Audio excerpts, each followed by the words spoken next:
Welcome to the video. My name is Agent Double Sonic. His name is Jazza. And if you don't know who Jazza is, in my personal opinion, he's one of the best artists on YouTube. The point of this video is he teamed up with Spectrum Noir, and they created this beautiful art box that Jazza has done multiple videos over. I'll put them in the link below, but it's beautiful. And I actually got mine a couple days ago. So let's go ahead and get started. Ooh, Jazza. Whew. Alrighty, so here we go. I'll spare you from my horrendous unboxing skills with this quick time lapse here, but this is all very well packaged, and only I have the amazing ability to make this confusing. You know when you see a video online and you're like, okay, I know it's a video and there's gotta be some sort of hoopla? Well, this packaging deserves all the hoopla. Okay, with all the contents laid out, we have 24 alcohol-based markers with a brush and super fine dual tip with their own display tray. Very nice touch as well. 24 pencils that match with the markers, 2 graphite pencils, 2B and HB strength, and an eraser. We have 6 fine line pens from .05 all the way up to a brush liner. We have 20 pages of Jazza's own creations for coloring, and last but not least, we have 20 marker papers. All in all, totaled roughly around $200 retail price, but it was only $99 and roughly $15 for shipping if I recall correctly. I would say try to get one yourself, but it was a limited release. But now, it's time for me to test these out myself. So I decided to just jump right in, or as Jazza says, to dive right in. Now, I will say I did have another art piece that I did end up testing, or dabbling since we're talking in Jazza's lingo, and it was actually this piece right here. I did my rendition of A Starry Night, made famous by Vincent van Gogh, which I got to see in person. While I was in New York for one of my best friend's birthday, happy birthday again, Ahida. It was an amazing experience, and I couldn't believe I got to see that masterpiece with my own eyes. But more on that adventure on my second channel, SeantheSightSeer, which I'll put the card in right about here. But Sean, why not show the dabble? Well, my dear viewer, sadly, my footage got lost somewhere within the transfer, which is also why this is the only footage I have of the entire process. I got to dabble mostly with the graphite pencil to sketch it out, some of the color pencils, and the markers I attempted as a base, but the paper wasn't weighted for the markers, so there was a lot of ink bleeding through the paper. I didn't know exactly how to blend, I still kind of don't, and it just didn't go right. But that does serve as a dabble. I got to see what did and didn't work. The first thing that had changed was the paper, because the sketchbook I was using for the Starry Night clearly wasn't meant for this. So, I went ahead and just started with one Jazza markers paper that he supplied from the JPAC, acronym for the art box here on out. And I will say, when I started sketching on this paper, it was incredibly smooth. The pencils just glided over, and it was oh so satisfying. But what to draw, you ask? Something that has been on my mind since I saw the phenomenon in theaters, Sonic the Hedgehog 2.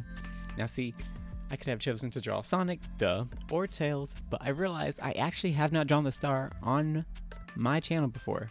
Not Jim Carrey, not this time anyways, but Knuckles. Let's be honest, when they teased that he was going to be in the movie, it was already hyped. Then they announced that Idris Elba was voicing him. Oh, myself and so many others like their collective minds. I want to say that the movie was a beautiful sequel, and I dare say it was better than the first. But I'm also digressing. You came here for a review of this art collection, not to hear me ramble about the movie. So, let's get right back to it. With the sketching done, I didn't want to put too much pencil down, especially with using the markers, because again, I haven't had enough practice with them, so I left them pretty light. And since markers are not my forte, I grabbed another sketchbook that I had, and I did a few tests with various colors to see what would look best for our dear friend Knuckles. This is also where I tested the blender, to see how it worked, and so far I'm not too sure how to use it, but more practice comes on that later. Now with the colors picked out for the base, I'm really hoping that these color pencils will hold their own to bring out the details, those highlights in the fur, his irises, and Knuckles, and so on and so forth. But for my base, I went with the pink, because I realized you could put a lighter layer down and cover it up with a much bolder color later, such as the red, but you cannot do it the other way around. I mean, you could, but that's probably not what you were aiming to do, and then it just comes out really murky, and that wasn't the intention, and then it's ruined.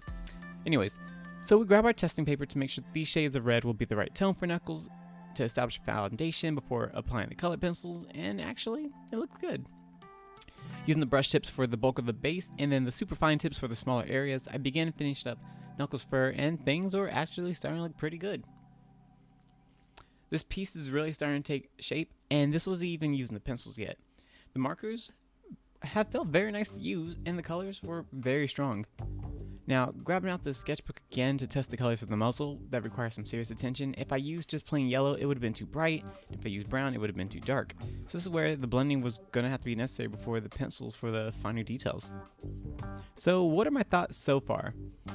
So far the markers are working pretty well, and I would like to say that the marker paper that came with the JPAC as well does help wonders. Now I know having the right tools is half the battle, and if this proves anything, I know I'm nowhere near advanced enough with the markers, and I'm looking forward to more pieces with them to gain that experience, especially the blending aspect. And the last few base colors and those markers on his gloves and his eyes to pull this piece together. And now it's time to go to the last step. Moving on to the pencils, and at this point you should already know that the test book, ooh, yep, that's going to be coined from here on out. Script clipping this. Anyways, at this point you should already know that the test book was going to make an appearance again for the color pencils to make sure that they're giving our dear knucklehead the light he deserves. Now, here came my favorite part of this entire drawing. With the color pencils, I could truly go in and create those individual strands of hair, bring them to life on the page. His muzzle was no longer just a miscolored piece. It had life. It had character. The shadows I was able to add to him, giving those depth and realism to the best of my abilities, of course, and really truly get into filling those spots that needed that extra chef's kiss. I wanted to add some darker lines with the fine liners, but I felt by doing that I would have taken away the level of realism that was depicted in the movie, and I would have just thrown Knuckles right back into the comic ages, which, you know, in its own area is amazing, but that's not the look we were going for. So no liners for this video. Maybe next time. But overall, the pencils from the JPAC paired excellently with the markers, and as it should have, you know, that's what he tested. It accentuated those areas and, you know, give those textures. But for now, the final product.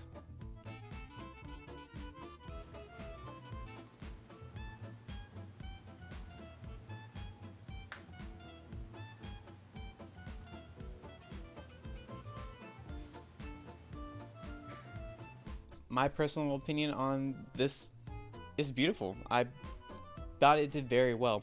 I did not get a chance to use the fine liners at all, actually, and that's going to be for another video. So, peace, love, and hot sauce. Hopefully you enjoyed this video, and I hope you enjoyed the drawing. Jazza and Spectrum Noir, thank you for this beautiful collection. I'm gonna use it until I don't have it anymore. So, yeah. That's pretty much it. Oh, and if you haven't already, like, subscribe, and all that jazz. So, yeah. How am I supposed to do the outro?